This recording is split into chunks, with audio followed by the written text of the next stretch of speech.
Assalamualaikum warahmatullahi wabarakatuh.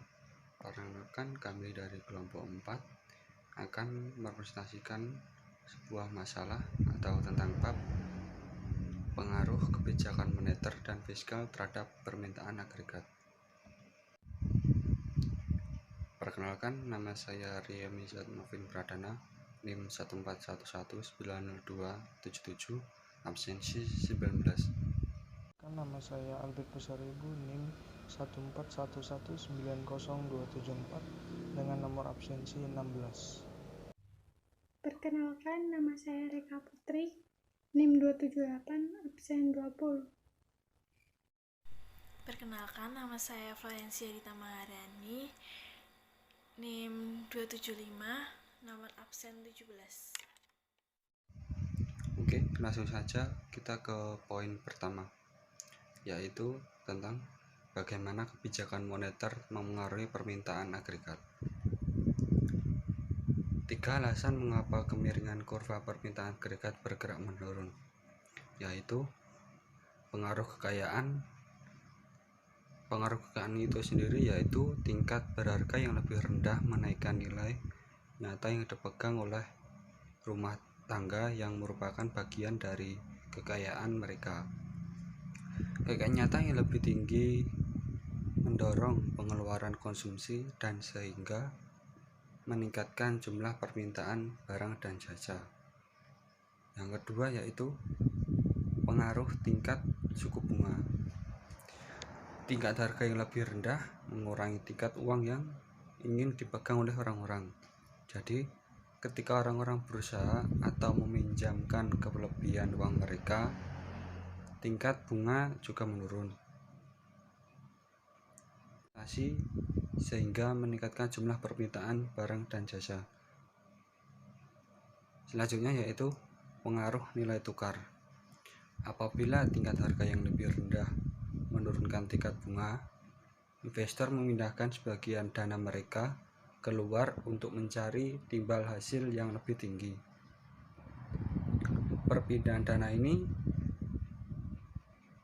memindahkan juga nilai nyata dari mata uang domestik jatuh di pasar untuk pertukaran mata uang asing.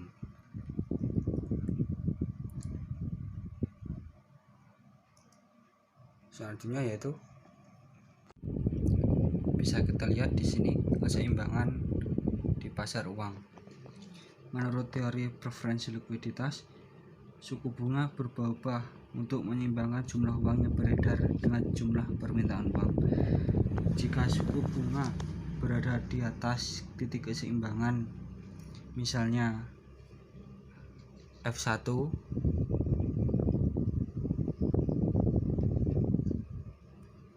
jumlah uang yang ingin dipegang oleh orang yaitu MD1 lebih kecil daripada jumlah yang dibuat oleh bank sentral, dan surplus uang ini menekan suku bunga ke bawah. Sebaliknya, jika suku bunga berada di bawah titik keseimbangan yaitu F2, jumlah uang yang dipegang oleh orang MD2 ini lebih besar daripada jumlah yang dibuat oleh bank sentral, dan defisit uang ini menekan suku bunga ke atas. Ini ke atas ya. Tadi dari F1 menekan suku bunga ke bawah. Bisa kita lihat titik-titiknya. Dan ini adalah keseimbangan suku bunga embryum, atau juga bisa disebut suku bunga keseimbangan.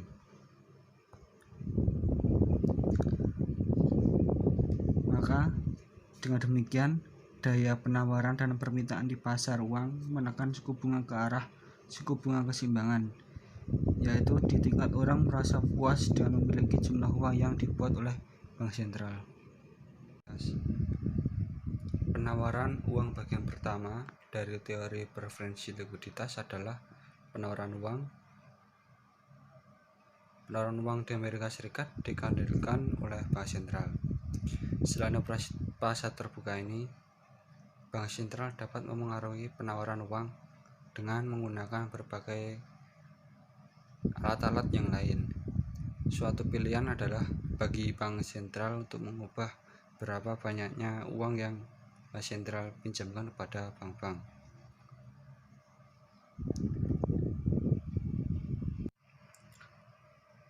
Selanjutnya, kurva permintaan agregat yang miring ke bawah. Ketika bank sentral menaikkan pemaparan uang, dari ini kita dapat melihat menurunnya tingkat bunga dan meningkatkan jumlah barang dan jasa yang dimiliki oleh tingkat harga tertentu, yang menyebabkan kurva permintaan agregat bergeser ke kanan. Sebaliknya, apabila bank sentral menurunkan penawaran uang, hal ini meningkatkan tingkat bunga serta menurunkan jumlah barang dan jasa yang diminta pada tingkat harga tertentu, yang menyebabkan kurva permintaan agregat bergeser ke kiri. Ini adalah gambar atau grafik pasar uang dan permintaan kurva agregat. Dijelaskan kenaikan tingkat harga dari P1 menjadi P2 menggeser kurva permintaan ke kanan. Ini ke kanan tergeser. Seperti terlihat pada panel A, pasar uang, kenaikan permintaan uang ini menyebabkan suku bunga naik dari R1 ini tadi menjadi R2. Karena suku bunga merupakan biaya pinjaman, kenaikan suku bunga menurunkan jumlah permintaan barang dan jasa dari Y1 menjadi Y2. Hubungan negatif antara tingkat harga dan jumlah permintaan ini ditujukan dengan kemiringan kurva permintaan agregat ke bawah. Ini grafik permintaan agregat turun ke bawah dari tingkat harga ke bawah. Seperti yang terlihat pada panel B, yaitu kurva permintaan agregat. Selanjutnya saya akan melanjutkan presentasi dari teman saya, yaitu C, perubahan penawaran uang. Ketika bank sentral menaikkan pemasaran uang ini, menurunkan tingkat bunga, dan menaikkan jumlah barang dan jasa yang dimiliki untuk tingkat harga tertentu, yang menyebabkan kurva permintaan agregat bergeser ke kanan. Sebaliknya, apabila bank sentral menurunkan penawaran uang, hal ini meningkatkan tingkat bunga serta menurunkan jumlah barang dan jasa yang diminta pada tingkat harga tertentu, yang menyebabkan kurva permintaan agregat bergeser ke kiri. Lalu D, peran target tingkat bunga dalam kebijakan moneter. Ketika Bank Sentral Amerika membeli obligasi pemerintah dalam operasi pasar terbuka, Bank Sentral Amerika meningkatkan penawaran uang dan memperluas penawaran agregat. Apabila Bank Sentral Amerika menjual obligasi pemerintah dalam operasi pasar terbuka, Bank Sentral Amerika menurunkan penawaran uang dan mempersempit penawaran agregat. Pembahasan tentang kebijakan Bank Sentral Amerika sering pula memperlakukan tingkat bunga, bukan penawaran uang, sebagai instrumen kebijakan Bank Sentral Amerika.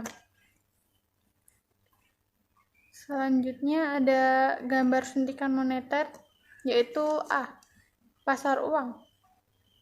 Pada garis ini menunjukkan garis tingkat suku bunga dan garis jumlah uang. Garis pertama menunjukkan P1 dan garis kedua menunjukkan P2. Garis P1 menunjuk ke P2 yang dimaksud dengan jumlah uang yang beredar, dan penjelasannya apabila bank sentral menaikkan jumlah uang yang beredar. Kemudian P1 turun ke P2 yang penjelasannya tingkat suku bunga keseimbangan turun. Lalu ditemukan garis potong antara P1 dan P2 yang dimaksud dengan permintaan uang pada tingkat harga. Kemudian B, yaitu kurva permintaan agregat. Pada kurva ini menunjukkan garis tingkat harga dan jumlah output. Pada garis tingkat harga menunjukkan titik P. pada garis jumlah output menunjukkan Y1 dan Y2. Titik Y1 menuju ke Y2 maksudnya yang meningkatkan jumlah permintaan barang dan jasa pada tingkat harga tertentu. Lalu ditemukan garis potong permintaan agregat AD1 dan AD2. Selanjutnya ada bagaimana kebijakan fiskal mempengaruhi permintaan agregat. Kebijakan fiskal adalah kebijakan yang dilakukan oleh pemerintah dengan cara meningkatkan atau mengurangi pendapatan dan belanja negara untuk mencapai tujuan yang diharapkan. A. Perubahan belanja negara. Ketika pembuat kebijakan mengubah penawaran uang atau tingkat ajak, mengubah kurva permintaan agregat dengan cara tidak langsung menentukan keputusan belanja perusahaan atau rumah tangga. Misalnya, Departemen Pertahanan Amerika Serikat melakukan pemesanan senilai 20 miliar US dollar untuk pesawat tempur baru. Permintaan ini meningkatkan permintaan keluaran yang diproduksi, yang menyebabkan perusahaan mempekerjakan lebih banyak pegawai dan meningkatkan produksi. Yang selanjutnya ada B, efek pengganda, yaitu adalah dalam ekonomi di mana peningkatan pengeluaran nasional mempengaruhi dan pendapatan dan konsumsi menjadi lebih tinggi dibanding dengan jumlah yang sebelumnya. Efek pengganda ini berlanjut bahkan setelah siklus pertama di atas. Ketika belanja konsumen meningkatkan perusahaan-perusahaan yang memproduksi barang-barang, konsumen tersebut yang memperkerjakan lebih banyak orang dan meraih lebih banyak keuntungan. Sehingga terdapat umpat balik karena permintaan yang lebih tinggi menyebabkan pendapatan yang lebih tinggi. Lalu ada gambar efek pengganda. Di sini ada dua garis tingkat harga dan jumlah output. Kemudian ada potongan garis AD1, AD2, dan AD3. Garis AD1 menuju ke AD2, yang maksudnya kenaikan belanja pemerintah sebesar 20 miliar dolar awalnya meningkatkan permintaan agregat sebesar 20 miliar US dollar. Lalu garis AD2 menuju AD3 yang maksudnya tetapi efek penggandaan dapat memperbesar pergeseran permintaan agregat.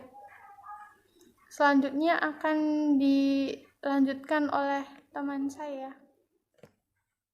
Selanjutnya ialah rumus pengganda belanja. Untuk mengukur dampak perubahan belanja pemerintah terhadap permintaan agregat, kota mengikuti dampak tersebut tahap demi tahap. Untuk mengetahui dampak total terhadap permintaan barang dan jasa, kita dapat menambahkan seluruh efek ini.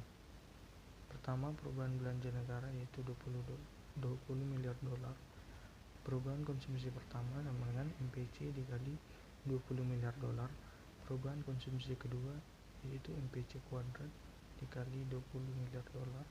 Perubahan konsumsi ketiga yaitu MPC pangkat 3 dikali 20 miliar. Sehingga total perubahan permintaan sama dengan 1 ditambah MPC ditambah MPC kuadrat ditambah MPC pangkat 3 hingga seterusnya dikali 20 miliar dolar.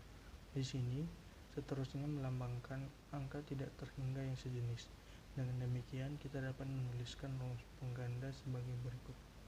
Pengganda sama dengan 1 ditambah MPC ditambah MPC kuadrat ditambah MPC pangkat 3 ditambah seterusnya. Pengganda ini memberitahu kita permintaan barang dan jasa yang dihasilkan oleh setiap dolar belanja negaranya. Untuk menyederhanakan persamaan pengganda ini, ingat kembali kelas matematika bahwa ungkapan ini merupakan deret geometris tak hingga.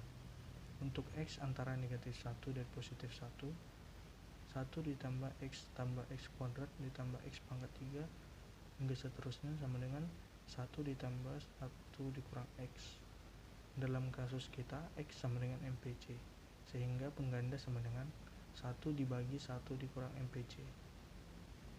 Penerapan lain efek pengganda. Karena efek pengganda, $1 belanja negara dapat menghasilkan lebih dari $1 permintaan agregat. Namun, logika efek pengganda ini tidak terbatas pada perubahan belanja negara. Sebaliknya, logika tersebut berlaku untuk segala peristiwa yang mengubah komponen PDB seperti konsumsi, investasi, belanja negara, atau ekspor bersih. Pengganda merupakan sebuah konsep penting dalam makroekonomi karena pengganda memperlihatkan bagaimana perekonomian dapat menggandakan dampak perubahan belanja. Selanjutnya adalah efek mendesak. Penurunan permintaan agregat yang terjadi ketika ekspansi fiskal menaikkan tingkat bunga yang disebut dengan efek mendesak. Untuk melihat mengapa efek mendesak terjadi, mari kita lihat yang terjadi di pasar uang ketika pemerintah membeli pesawat terbang dari Boeing. Kenaikan permintaan ini menyebabkan peningkatan pendapatan para pekerja dan pemilik perusahaan. Dengan meningkatnya pendapatan, rumah tangga berencana membeli lebih banyak barang dan jasa, sehingga memiliki kekayaan yang lebih banyak dalam bentuk likuid. Artinya, kenaikan pendapatan oleh kebijakan fiskal meningkatkan permintaan uang. Selanjutnya adalah perubahan pajak. Instrumen kebijakan fiskal penting lainnya adalah tingkat perpajakan. Apabila pemerintah menurunkan pajak penghasilan pribadi, maka pendapatan bersih rumah tangga akan meningkat sehingga rumah tangga akan menabung dan membelanjakan sebagian dari pendapatan tambahan ini. Potongan pajak menggeser kurva permintaan agregat ke kanan dan sebaliknya kenaikan pajak menekan belanja konsumen dan menggeser kurva permintaan agregat ke kiri. Yang selanjutnya, 3. Menggunakan kebijakan untuk menstabilkan perekonomian. Yang A. Situasi untuk kebijakan stabilisasi aktif. Ketika Presiden dan Kongres menaikkan pajak, bagaimana seharusnya Bank Sentral Amerika merespon? Seperti kita ketahui, tingkat pajak adalah suatu penentu posisi kurva permintaan agregat. Ketika pemerintah menaikkan pajak, permintaan agregat akan turun, yang akan menekan produksi dan lapangan kerja dalam jangka pendek. Jika Bank Sentral Amerika ingin mencegah dampak merugikan dan kebijakan fiskal ini, pihaknya dapat bertindak memperluas permintaan agregat dengan meningkatkan penawaran uang. Yang B. Penentangan kebijakan stabilisasi aktif. Argumen utama yang menentang kebijakan moneter dan fiskal aktif adalah kedua kebijakan ini mempengaruhi perekonomian dalam jangka panjang. Seperti kita ketahui, kebijakan moneter dilakukan dengan mengubah suku bunga, yang kemudian mempengaruhi belanja investasi. Namun demikian, banyak perusahaan telah membuat program investasi.